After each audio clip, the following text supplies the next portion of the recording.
Captain Sarah Mitchell had always been different from other pilots at Davis-Monthan Air Force Base. While her male colleagues gathered around tables discussing their latest missions in F-16s and F-15s, Sarah found herself drawn to the ungainly, powerful A-10 Thunderbolt aircraft that dominated the tarmac. The twin-engine jets, nicknamed Warthogs for their distinctive appearance, were built for one purpose: close air support and tank destruction. Sarah had earned her wings flying transport aircraft, a respectable but less glamorous path in the Air Force. She had logged over 2,000 hours in C-130 Hercules planes, ferrying supplies and personnel across combat zones.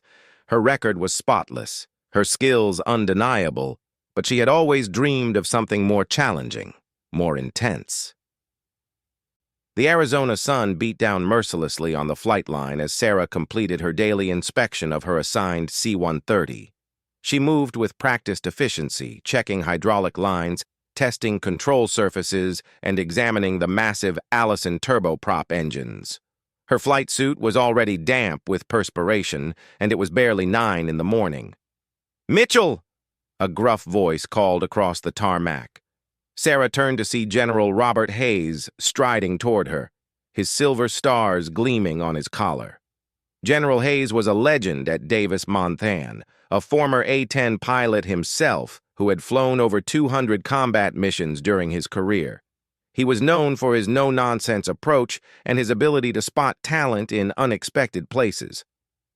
"Yes, sir," Sarah responded, snapping to attention. The general stopped a few feet away, his weathered face breaking into what might have been a smile. "I've been watching you, Captain. Word is you've been asking questions about the A-10 program." Sarah felt her cheeks flush. She had indeed been asking questions, perhaps more than was entirely appropriate for a transport pilot. She had spent her off-duty hours in the base library, studying A-10 technical manuals, memorizing weapon system specifications, and learning about the aircraft's unique capabilities. "Sir, I've always been interested in expanding my knowledge of different aircraft systems," she replied carefully. General Hayes chuckled, a sound like gravel in a cement mixer. "Interested, huh? You know, Captain, most people think the A-10 is just a flying tank. They see those big engines, that titanium bathtub around the cockpit, and they think it's simple. Just point and shoot." Sarah remained silent, sensing this conversation was heading somewhere important. "But you and I both know better, don't we?" the general continued. "The A-10 is like flying a controlled explosion. 7 tons of thrust, a GAU-8 cannon that can shred a main battle tank, and the ability to take damage that would down any other aircraft and keep flying." The general paused, studying Sarah's face intently. "Tell me, Captain, what's the maximum altitude ceiling for an A-10A?" Without hesitation, Sarah answered, 45,000 feet, sir, though optimal performance for close air support is typically between 10,000 and 20,000 feet. Maximum speed? 420 knots at sea level, sir. Combat radius with a full weapons load? Approximately 250 nautical miles with a 1.88-hour loiter time, sir. General Hayes raised an eyebrow, clearly impressed despite himself. "You've done your homework, Captain. Most pilots can't recite those specifications for aircraft they actually fly." Sarah felt a surge of pride, but kept her expression neutral. "I believe in thorough preparation, sir." The general walked closer, lowering his voice slightly. "Let me ask you something, Mitchell. Why transport? With your obvious intelligence and attention to detail, why didn't you pursue fighter training?" The question hit Sarah like a physical blow. It was the question she had been asking herself for years, the doubt that kept her awake at night. She took a deep breath before answering. "Honestly, sir, I was told I didn't have the right temperament for combat aircraft, too methodical, not aggressive enough. My instructors felt I was better suited for cargo operations." General Hayes snorted with disgust. "Methodical? Hell, Captain, methodical is exactly what you want in a pilot who's going to be flying low and slow over enemy positions, taking ground fire from every direction. Methodical keeps you alive when you're making gun runs at 200 feet above enemy armor. Sarah felt her heart rate increase. Was the general suggesting what she thought he was suggesting? Sir, are you saying... General Hayes held up a hand, stopping her mid-sentence. What I'm saying, Captain, is that the A-10 program is always looking for good pilots. Pilots who understand that flying the Warthog isn't about glory or speed records. It's about precision, determination, and the ability to make split-second decisions while under intense pressure. The general paused, seeming to consider his next words carefully. Of course, transitioning from transport to attack aircraft isn't exactly common. The training is intense, the physical demands are significant, and frankly, a lot of people don't think women have what it takes to handle the A-10's unique challenges. Sarah felt a familiar fire kindle in her chest, the same determination that had driven her to become a pilot in the first place, despite the skeptics and naysayers who had questioned her abilities at every step. With respect, sir, I believe I could handle those challenges. General Hayes grinned widely now, and Sarah realized she had just walked directly into whatever trap he had been setting. Is that so? Well, Captain, it's interesting you should say that because we happen to have an A-10 available for demonstration flights this afternoon. Sarah's mouth went dry. Sir? Tell you what, Mitchell, I'm heading over to the A-10 squadron after lunch to observe some training exercises. Why don't you join me? Consider it educational. The general started to walk away, then turned back with what could only be described as a mischievous expression on his usually stern face. Of course, if you really think you could handle the Warthog, maybe we could arrange for more than just observation. He paused dramatically. Though I should warn you, Captain, the last transport pilot who thought they could handle an A-10 lasted about 3 minutes in the simulator before losing their lunch all over the cockpit. Sarah straightened her shoulders, meeting the general's gaze directly. I appreciate the warning, sir. What time should I report? General Hayes laughed, clearly delighted by her response. 1400 hours, Squadron Operations Building. And Mitchell, you might want to skip lunch, just in case. As the general walked away, Sarah stood motionless on the hot tarmac, her mind racing. This was the opportunity she had dreamed of for years, but it was also potentially career-ending if she failed spectacularly. Transport pilots who couldn't handle combat aircraft became the subject of base gossip for months. She spent the rest of the morning completing her assigned duties with unusual efficiency, her thoughts constantly returning to the afternoon's possibilities. During her lunch break, she found herself in the base library again, this time focusing on A-10 flight characteristics and combat procedures. The more she read, the more convinced she became that she could handle the transition. The A-10's design philosophy appealed to her methodical nature. It was built to be survivable, maintainable, and effective rather than fast or glamorous. The aircraft's legendary toughness meant that pilot errors were less likely to be fatal, and its relatively simple systems meant that technical knowledge could compensate for lack of experience. At 13:30 hours, Sarah made her way to the Squadron Operations Building, her stomach tight with nervous energy, despite the general's joking advice to skip lunch. She had changed into a fresh flight suit and spent extra time ensuring her appearance was impeccable. The A-10 Squadron's building was markedly different from the Transport Squadron's facilities.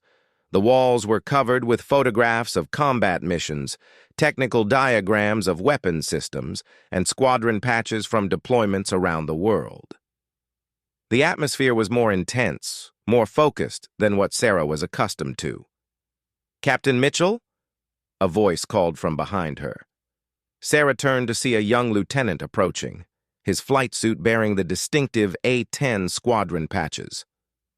Yes, Lieutenant. I'm Lieutenant Rodriguez, sir. General Hayes asked me to give you a brief orientation before your demonstration flight. The way Rodriguez said demonstration flight suggested that word of the general's challenge had already spread through the squadron. Sarah wondered exactly what she had gotten herself into. Lieutenant Rodriguez led her through a series of briefing rooms, each filled with detailed models and technical displays related to A-10 operations. He explained the aircraft's mission profile, its weapon systems, and the unique challenges of close air support operations. "The thing about the Warthog, ma'am," Rodriguez explained as they stood before a cutaway model of the GAU-8 cannon, "is that everything about it is designed around this gun. The aircraft is literally built around a 30mm cannon that fires depleted uranium rounds at 3,900 rounds per minute." Sarah studied the massive weapon system, noting how the aircraft's design accommodated the enormous ammunition drum and the need to manage recoil forces that could actually slow the aircraft's forward speed during firing. "What's the most challenging aspect of A-10 operations?" she asked. Rodriguez considered the question seriously. "Honestly, ma'am, it's the mission profile. You're flying low, often below 1,000 feet, in contested airspace where every enemy soldier with a rifle is trying to shoot you down. You have to be accurate enough to distinguish between friendly and enemy forces, tough enough to absorb battle damage, and calm enough to make multiple attack runs even when taking fire." Sarah nodded, absorbing the information. "And the physical demands?" "Significant, ma'am. G-forces during combat maneuvers, the constant vigilance required during low-level flight, and the psychological pressure of operating in close proximity to ground forces who are depending on you for support." At exactly 1400 hours, General Hayes appeared in the briefing room, accompanied by a tall, lean pilot with the bearing of a veteran combat aviator. "Captain Mitchell, meet Colonel Susan Reynolds, our squadron commander. Colonel Reynolds has over 3,000 hours in the A-10 and has flown combat missions in 3 different conflicts." Colonel Reynolds studied Sarah with sharp, intelligent eyes. "General Hayes tells me you think you're ready for the Warthog, Captain." "I'd like the opportunity to find out, ma'am." Colonel Reynolds smiled slightly. "Fair enough. We've prepared an A-10D for a familiarization flight. Standard procedure would be to start you in the simulator, but the General seems to think you might benefit from a more direct approach." Sarah felt her pulse quicken. They were actually going to let her fly an A-10. "Before we proceed," Colonel Reynolds continued, "I need to understand your motivation. Why the A-10? What is it about close air support that appeals to you?" Sarah had been expecting this question and had thought carefully about her answer. "Ma'am, transport flying is important work, but it's ultimately about moving things from point A to point B. The A-10's mission is about making a direct difference in combat operations, supporting ground forces who are depending on precise, effective air support. It's about being part of the fight, not just supporting it from a distance." Colonel Reynolds nodded approvingly. "Good answer. The A-10 isn't for pilots who want to be heroes. It's for pilots who want to be useful." General Hayes stepped forward with that same mischievous grin Sarah was beginning to recognize. "Actually, Colonel, I was thinking we might make this demonstration a bit more interesting." Both Sarah and Colonel Reynolds looked at him expectantly. "Captain Mitchell, how would you feel about making this a performance evaluation rather than just a familiarization flight, something with measurable objectives?" Sarah felt her stomach drop. "What kind of objectives, sir?" "Oh, nothing too complicated. Basic aircraft handling, weapon system familiarization, maybe a few simulated attack runs on ground targets." The General's grin widened. "Of course, if you'd prefer to start with something simpler." Sarah squared her shoulders, recognizing the challenge for what it was. This was her chance, possibly her only chance, to prove she belonged in the A-10 program. "I'm ready for whatever objectives you set." "Sir?" General Hayes clapped his hands together with obvious satisfaction. "Excellent. Colonel Reynolds, would you mind setting up a basic combat training scenario? Nothing too advanced for our transport pilot here." Colonel Reynolds looked between the General and Sarah with an expression that suggested she was beginning to understand the true nature of what was happening. "Sir, are you sure about this? Captain Mitchell has no experience with attack aircraft procedures." Exactly my point, Colonel. If she can handle the Warthog without specific attack aircraft training, imagine what she might accomplish with proper instruction. As the officers discussed the details of Sarah's impromptu evaluation, she stood quietly, her mind focused on the challenge ahead. She had spent years dreaming of this opportunity. But now that it was actually happening, the magnitude of what she was attempting began to sink in. Flying an A-10 wasn't just about aircraft handling skills. It was about understanding weapons systems, navigation in combat environments, and the split-second decision-making that could mean the difference between mission success and failure. She would be evaluated not just on her ability to fly the aircraft, but on her potential to become an effective combat pilot. "Captain Mitchell," Colonel Reynolds said, breaking into her thoughts, "are you absolutely certain you want to proceed with this? There's no shame in taking a more gradual approach to aircraft transition." Sarah looked at the colonel, then at General Hayes, and finally at Lieutenant Rodriguez, who was watching the proceedings with obvious fascination. She thought about all the times she had been told she wasn't suited for challenging assignments, all the opportunities she had been denied because others didn't believe in her capabilities. "I'm certain, ma'am. When do we start?" The next hour passed in a blur of intensive preparation. Colonel Reynolds led Sarah through an accelerated briefing on A-10 systems, focusing on the most critical elements she would need for the demonstration flight. They covered engine startup procedures, flight controls, basic weapons systems operation, and emergency protocols. "Remember," Colonel Reynolds emphasized as they walked toward the aircraft, "the A-10 handles very differently from your C-130. The engines are mounted high on the fuselage, which affects the aircraft's response to power changes. The controls are heavier, more deliberate. This isn't an aircraft that responds to gentle inputs." Sarah nodded, absorbing every detail. Her hands were slightly damp with nervous perspiration, but her mind felt sharp and focused. This was what she had trained for, what she had dreamed about for years. The A-10D sitting on the ramp was an impressive sight. Unlike the sleek lines of fighter aircraft, the Warthog looked exactly like what it was: a flying weapons platform built for durability and effectiveness, rather than speed or elegance. The massive GAU-8 cannon dominated the aircraft's nose, while the twin General Electric engines sat like small buildings on either side of the fuselage. "She's beautiful, isn't she?" Lieutenant Rodriguez commented, following Sarah's gaze. "She's intimidating," Sarah replied honestly. "That's the correct response, ma'am. Any pilot who isn't a little intimidated by the A-10 either doesn't understand what they're flying or doesn't understand the mission." The pre-flight inspection took 45 minutes. Sarah moved carefully around the aircraft, checking everything from tire pressure to weapons pylons, guided by Colonel Reynolds and a senior crew chief who seemed determined to ensure that every system was perfect. "Captain," the crew chief said as they completed the inspection, "I've been maintaining A-10s for 15 years. I've seen pilots with thousands of hours in fighters struggle with this aircraft. Don't try to force it. Let the Warthog teach you what it wants to do." Sarah thanked him for the advice, then began the process of strapping into the cockpit. The A-10's cockpit was significantly different from the C-130's, with displays and controls optimized for combat operations rather than transport flying.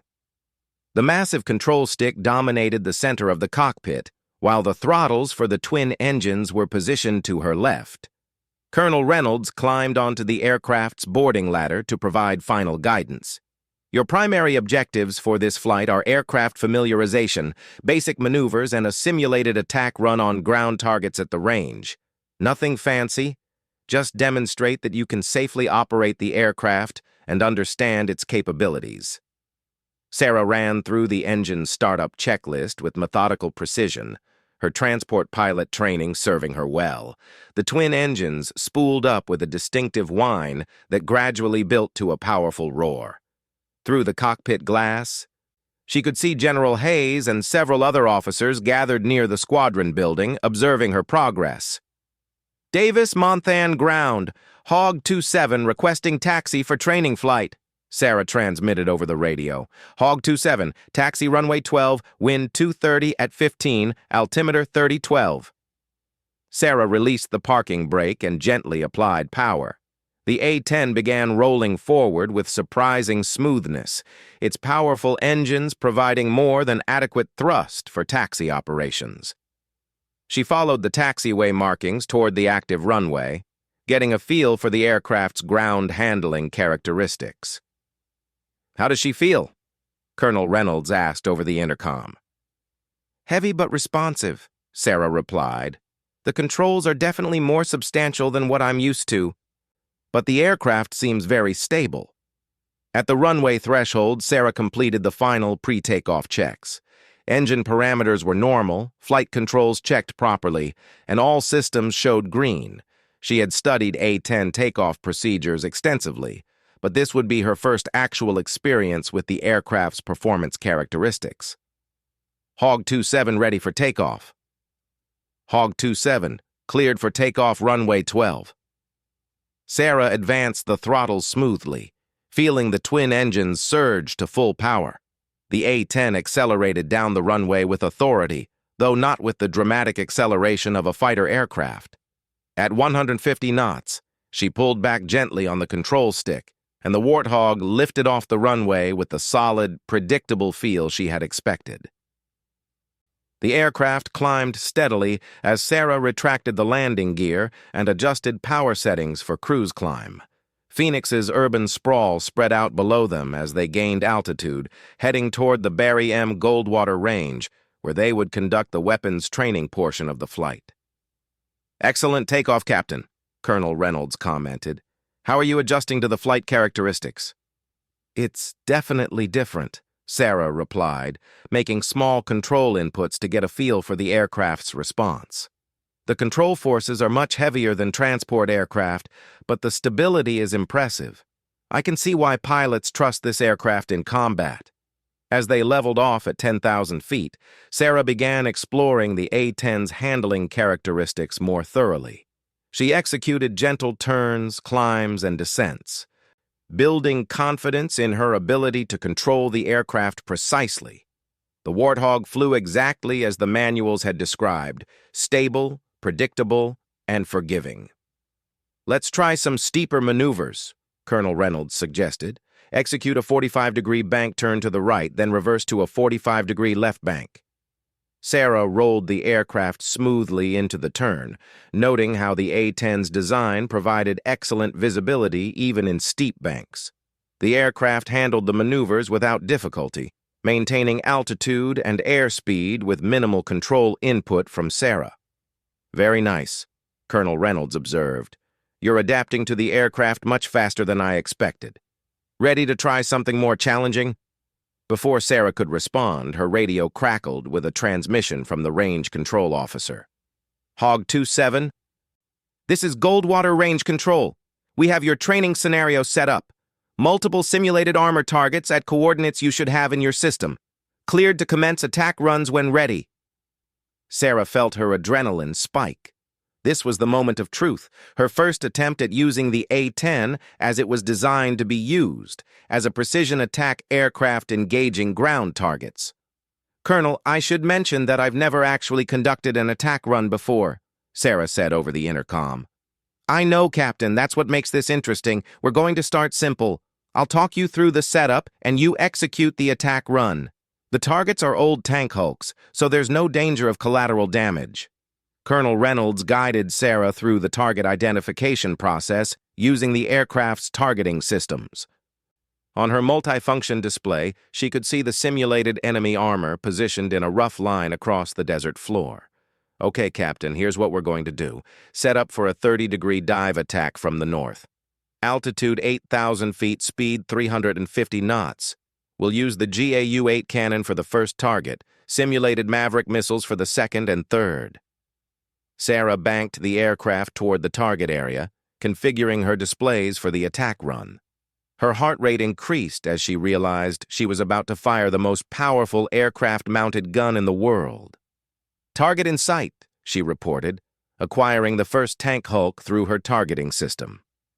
"Roger. Begin your attack run. Remember, the gun produces significant recoil, so be ready for the aircraft to slow down when you fire."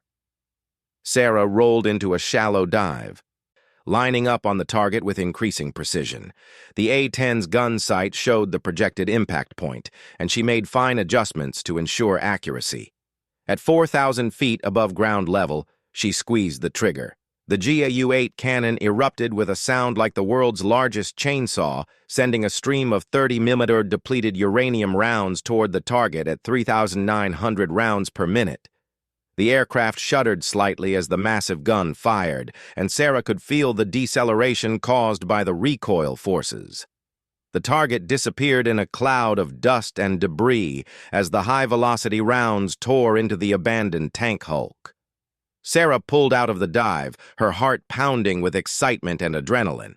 "Outstanding!" Colonel Reynolds exclaimed. "Direct hit. How did that feel?" "Incredible," Sarah replied honestly. "I've never experienced anything like that. The power of the weapon system is amazing. Ready for the next target? This time we'll simulate a Maverick missile attack." For the next 20 minutes, Sarah conducted multiple attack runs using different weapon systems and attack profiles. She engaged targets with simulated missiles, practiced low-level ingress routes, and executed the kind of precision attacks that A-10 pilots performed in combat zones around the world. With each attack run, her confidence grew.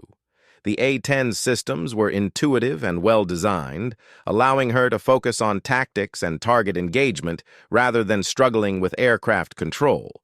Her transport pilot background, with its emphasis on precision navigation and systems management, proved surprisingly applicable to attack operations. "Let's try something more advanced," Colonel Reynolds suggested after Sarah had successfully engaged all the primary targets. "We're going to simulate a close air support mission. I'll give you a ground controller's request for fire support, and you'll have to identify and engage targets in close proximity to friendly forces." This was the most challenging aspect of A-10 operations, providing precise fire support to ground troops while ensuring the safety of friendly forces. Sarah listened as Colonel Reynolds described the simulated scenario over the radio, using the same communications protocols that A-10 pilots employed in actual combat operations. "Hog 27, this is Badger 6. We have enemy armor advancing on our position from grid 112456. Friendly forces marked by orange smoke panels. Request immediate close air support." Sarah studied her targeting displays, identifying the simulated enemy positions while carefully noting the location of the friendly force markers. The margin for error in close air support was essentially zero. A mistake could result in friendly casualties. "Badger 6, Hog 27 has your position marked. I see the orange smoke panels. Confirm enemy armor bearing 045 degrees from your position, approximately 800 meters. "Hog 27, that's affirmative. Enemy armor confirmed at that location." Sarah set up for the attack run, choosing her approach angle carefully to ensure maximum accuracy while minimizing any risk to the simulated friendly forces. She selected the GAU-8 cannon for the engagement, knowing that its precision and controllability made it ideal for close support missions. The attack run was flawless. Sarah approached from an angle that kept the friendly forces well clear of her gun target line, identified the enemy positions precisely, and delivered accurate fire that would have neutralized the threat without endangering friendly troops. "Excellent work, Badger 6. Enemy armor destroyed. Are you in need of additional support?" "Negative. Hog 27. Outstanding work.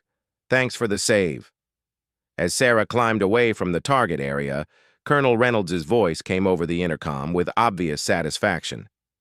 "Captain Mitchell, that was one of the best first-time A-10 performances I've ever witnessed. You demonstrated excellent aircraft control, good understanding of weapon systems, and most importantly, the kind of precision and judgment that close air support requires." Sarah felt a surge of pride and accomplishment. She had not only successfully flown the A-10, but had demonstrated competence in its primary mission areas. The aircraft that had seemed so intimidating just hours before now felt like a natural extension of her skills and abilities. "Thank you, ma'am. The aircraft is everything I hoped it would be." "We're not done yet," Colonel Reynolds said with what sounded like anticipation. "General Hayes has one more request for this flight." Sarah felt a flutter of nervousness. "What kind of request, ma'am?" "He wants to see how you handle emergency procedures. We're going to simulate an engine failure during a low-level attack run." This was serious. Engine failures in single-engine aircraft were challenging enough, but the A-10's twin-engine configuration presented unique challenges during emergency situations. Sarah would need to demonstrate not only her ability to handle the aircraft normally, but her competence during high-stress emergency conditions. "Understood, ma'am. What's the scenario?" Colonel Reynolds outlined the emergency simulation. Sarah would be conducting a low-level attack run when one engine would be simulated to fail.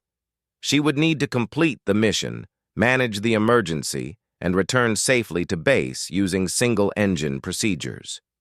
"Remember," Colonel Reynolds emphasized, "the A-10 is designed to fly and fight with only one engine, but the performance characteristics change significantly.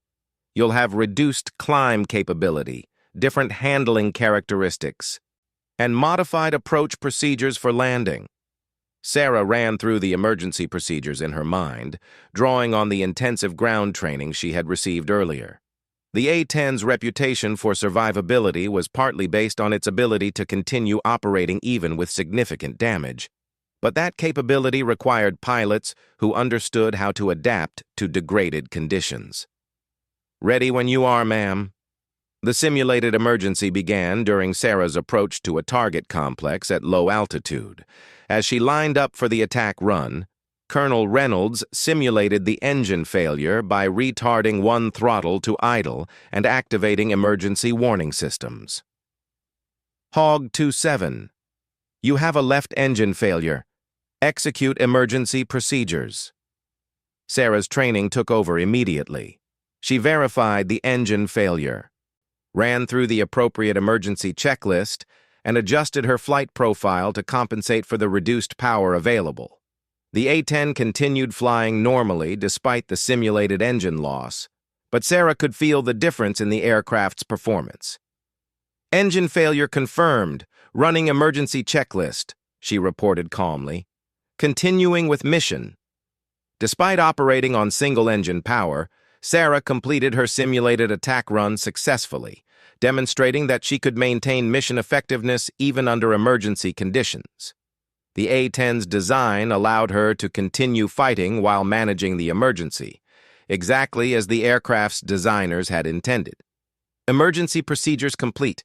Requesting clearance to return to base for single-engine approach and landing," Sarah transmitted. "Hog 27. Cleared direct Davis-Monthan. Contact approach control on 124.3. The flight back to base provided Sarah with an opportunity to experience single-engine flight characteristics in the A-10. The aircraft handled well despite the power loss, though she noted the reduced climb capability and the need for higher approach speeds during landing preparation. As they approached Davis-Monthan for landing, Sarah could see a crowd of personnel gathered near the squadron building. Word of her demonstration flight had apparently spread throughout the base, and people were curious to see how the transport pilot would conclude her A-10 evaluation. "Davis-Monthan approach. Hog 27 with emergency. Requesting single-engine approach runway 12. Hog 27. Cleared for emergency approach runway 12. Emergency equipment is standing by."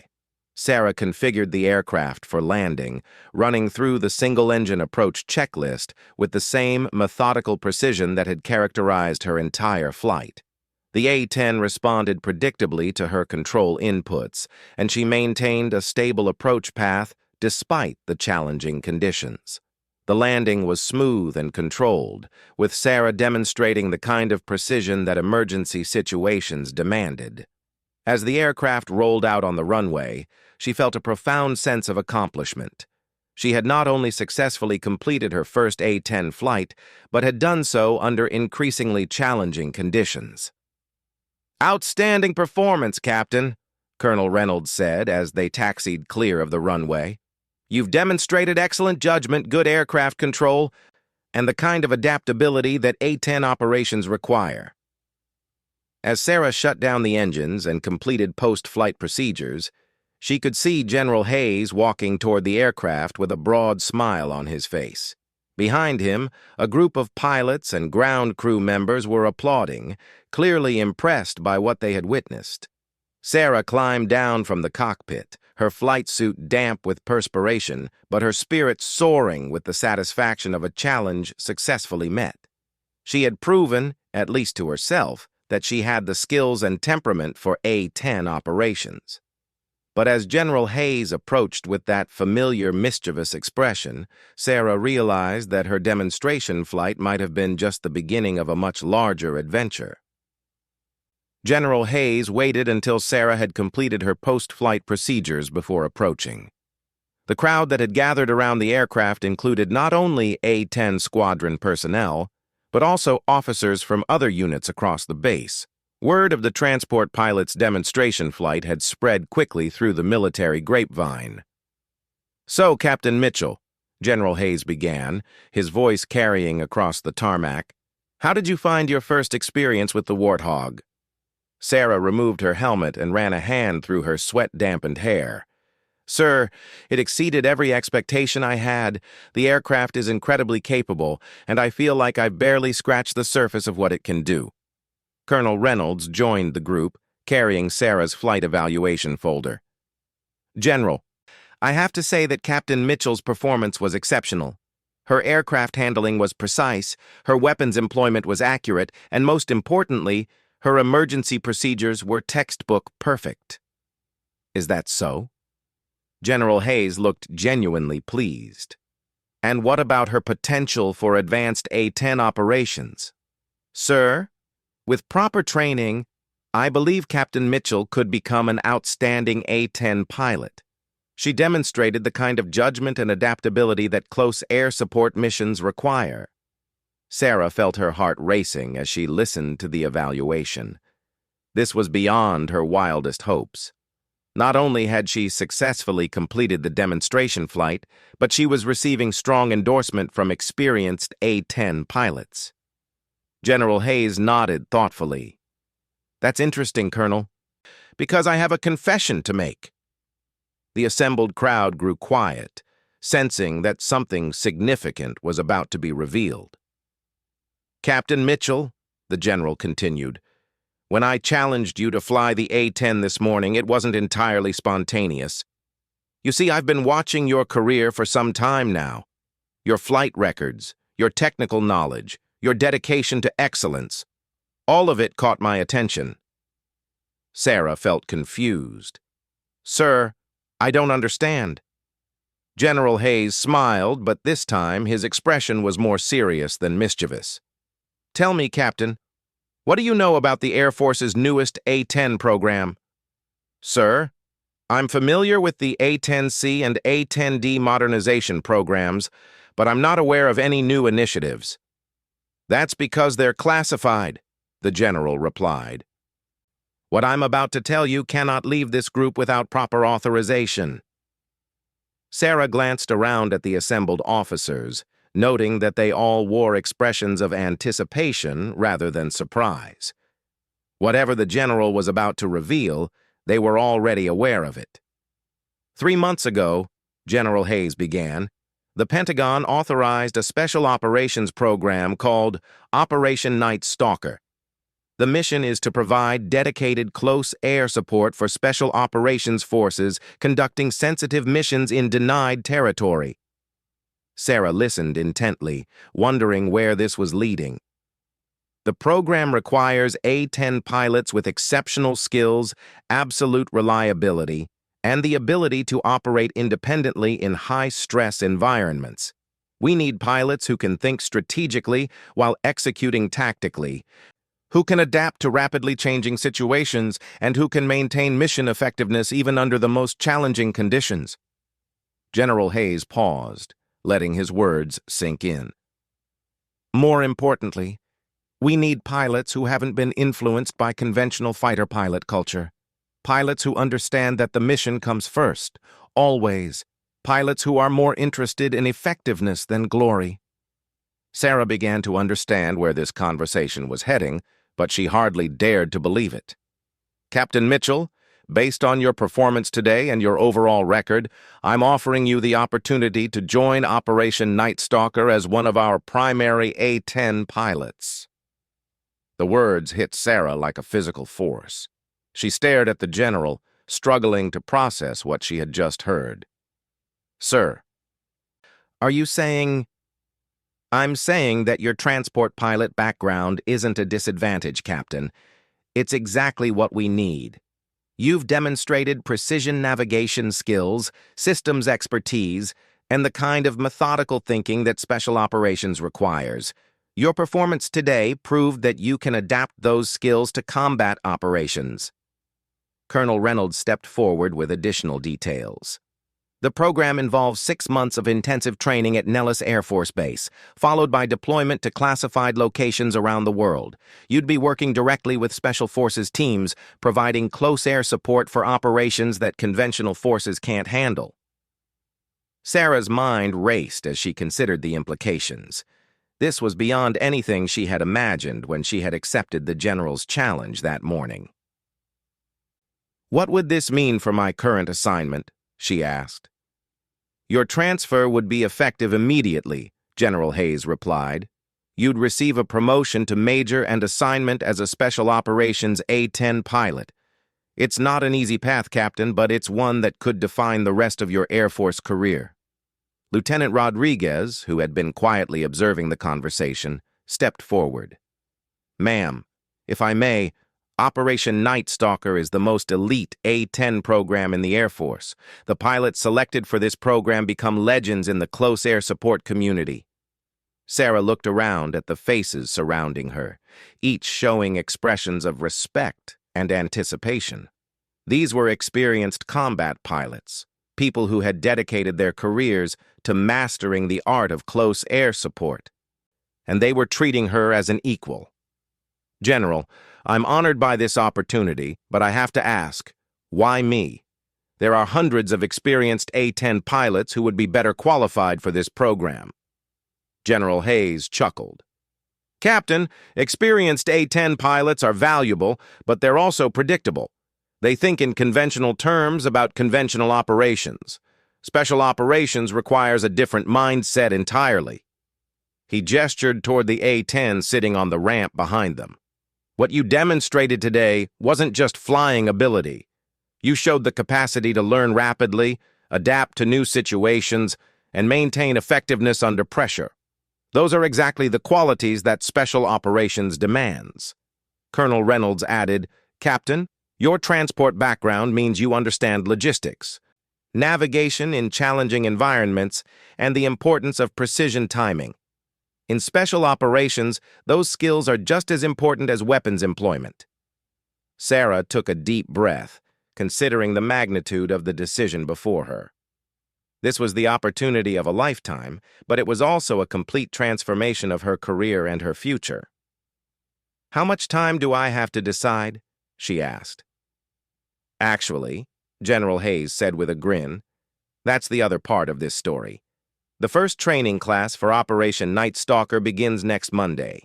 If you accept, you'd be leaving Davis-Monthan this weekend. Sarah felt her jaw drop. This Monday? Sir, that's only 3 days away. Special Operations doesn't wait for convenient timing, Captain. The question is, are you ready for the challenge?